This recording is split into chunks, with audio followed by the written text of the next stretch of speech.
గుంటూరు జిల్లా ప్రతిపాడు నియోజకవర్గంలో 25,000 ఓట్ల మెజార్టీతో తాను గెలుపొందడం ఖాయమని తెదేపా అభ్యర్థి డొక్కా మాణిక్య వరప్రసాద్ ధీమా వ్యక్తం చేశారు.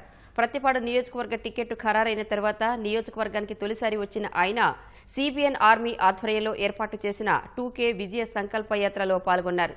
రాష్ట్రాభివృద్ధి కోసం చంద్రబాబే మళ్లీ ముఖ్యమంత్రి కావాలంటున్న డొక్కా మాణిక్య వరప్రసాద్తో మా ప్రతినిధి ముఖాముఖి. గుంటూరు జిల్లా ప్రతిపాడు నియోజకవర్గం నుంచి ఎన్నో రోజులుగా తెలుగుదేశం అభ్యర్థిగా ఎవరిని ఎంపిక చేస్తారనేది ఉత్కంఠంగా అటు తెదేపా నాయకులు కానీ కార్యకర్తలు కానీ ఎదురు చూస్తున్న సమయంలో తెదేపా అధినేత చంద్రబాబు నాయుడు గారు డొక్కా మాణిక్య వరప్రసాద్ గారి పేరు ప్రకటించడం జరిగింది. ప్రస్తుతం ఆయన తొలిసారిగా ప్రతిపాడు నియోజకవర్గానికి ఈరోజు రావడం జరిగింది. సిబిఎన్ ఆర్మీ ఆధ్వర్యంలో జరిగిన 2K వాక్లో ఆయన పాల్గొనడం జరిగింది. ఇప్పుడు ఆయన మనతో ఉన్నారు. ఆయన ఈ నెల రోజుల్లో ప్రచార కార్యక్రమాల మీద సంబంధించి ఆయన భవిష్యత్తు ప్రణాళిక ఎలా ఉందనేది ఆయన అడిగి తెలుసుకుందాము. నమస్తే సార్.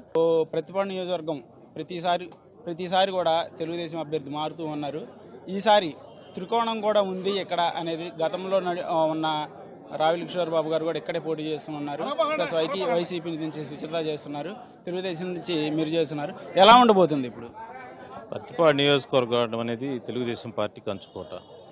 గత 40 సంవత్సరాలుగా ప్రతిపాడు నియోజకవర్గం అనేది తెలుగుదేశం పార్టీకి బాగా పంచుకోట ఉంది. ఈ మధ్యకాలంలో కొంత అపస్థితి జరిగిన పార్టీ కార్యకర్తలంతా గేరప్ అయ్యారు, అందరూ కూడా ముందుకు వచ్చారు. మళ్ళీ చంద్రబాబు నాయుడు గారి నాయకత్వంలో పార్టీని గెలిపించాలి, మంచి మెజార్టీతో గెలిపించాలని కథన ఉత్సాహంతో వాళ్ళు ముందుకున్న ఉన్నారు. వాళ్ళతో మాట్లాడుతూ ఉంటే నాకు చాలా సంతోషంగా ధైర్యంగా ఉంది. ఎలాంటి విభేదాలు లేవు, మా పార్టీ గెలవాలనే విధంగా స్లోగన్తో ముందుకెళ్తా ఉన్నారు. గ్రామాల నుంచి నాకు వస్తున్న ఫోన్లు, నన్ను కలుస్తున్న వ్యక్తులను చూస్తూ ఉంటే ఈసారి ఇక్కడ తెలుగుదేశం పార్టీ 25,000 మెజార్టీతో గెలుస్తుందని చెప్పి నేను భావిస్తాను. నేను ఇప్పుడు కూడా చెప్తా ఉన్నాను, ప్రతిపాడు నియోజకవర్గంలో ఒక చంద్రబాబు నాయుడు గారి యొక్క ప్రతినిధిగా ఇక్కడికి వచ్చాను. నేను తెలుగుదేశం పార్టీ కార్యకర్తల మనోభావాలకు అనుగుణంగా నేను వచ్చాను. నేను ఆయన సందేశం తీసుకొని ఇక్కడ గ్రామాల అభివృద్ధి కార్యక్రమాలు చేయటం, గ్రామాల్లో ఎలాంటి వైషమ్యాలు లేకుండా అందరినీ పార్టీ రహితంగా, కుల రహితంగా అందరినీ అభివృద్ధి పదంలో తీసుకెళ్లటం, గతంలో నాకున్న చరిత్రను ఇంకా కంటిన్యూ చేస్తూ ఇంకా చక్కగా చేసి ప్రజలకు అందుబాటులో ఉంటూ ప్రజలందరినీ అభివృద్ధి పదంలో తీసుకెళ్లాలనేది నా దృక్పథం. కానీ ఇంకా ఎలాంటి ఆలోచన నాకు మిగతా అభ్యర్థుల గురించి నేను కామెంట్ చేయను. ఈ నియోజకవర్గాన్ని ఇంకా అభివృద్ధి పదంలో తీసుకెళ్ళడానికి కొన్ని ప్రణాళికలు ఉన్నాయి. ముఖ్యంగా నాగార్జున సాగర్ వాటర్ రైతాంగానికి చాలా అవసరం ఉంది.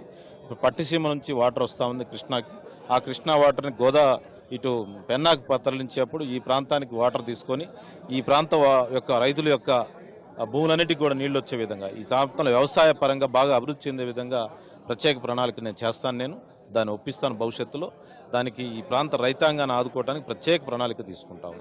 అదేవిధంగా గృహ నిర్మాణంలో ఇప్పటివరకు ఇళ్ళు నిర్మించుకోని వాళ్ళకి 100% నేను దగ్గరుండి ఇళ్ల నిర్మాణాన్ని చేపడతాను. నేను ఆరోగ్య సంబంధించి ప్రాథమిక ఆరోగ్యాన్ని గుంటూరు జనరల్ హాస్పిటల్ ఇక్కడ దగ్గరగా తీసుకొచ్చి ఇక్కడ ఒక శాటిలైట్ హాస్పిటల్ నిర్మించి పేదవాళ్ళందరికీ కూడా వైద్యం అందుబాటులో ఉండే చేస్తాను.